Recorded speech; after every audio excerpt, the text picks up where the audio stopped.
He was big, all right, as big as a house. I figured he stood 14 feet tall at the shoulder, had 3 eyes, a long forked tongue, and a tail with deadly stingers on the end of it. Also, horns that glowed in the dark, and tusks. Did I mention that?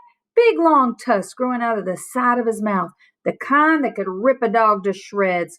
Green slobber dripped out of his mouth, and his eyes were red. It was a fight to the death. Come on, Drover, attack! I set up a howl to alert the house. I would need all the help I could get.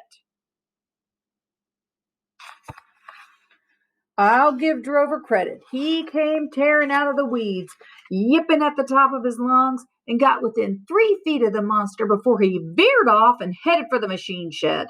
The lights came on down at the house. The door slammed, and I heard Loper running towards me. I hoped he had the gun. I was getting beat up and tired. I wasn't sure I could keep up the fight much longer. The gun exploded, lit up the night.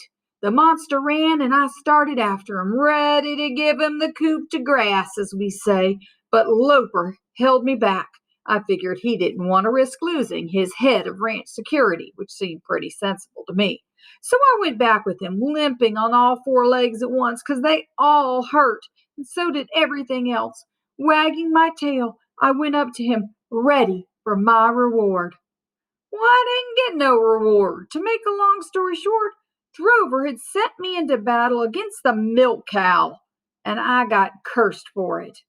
I thought very seriously about terminating Drover. I mean, his life, not his job. But I couldn't find him in the machine shed.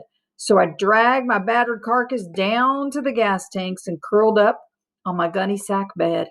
I could have sworn that was a monster.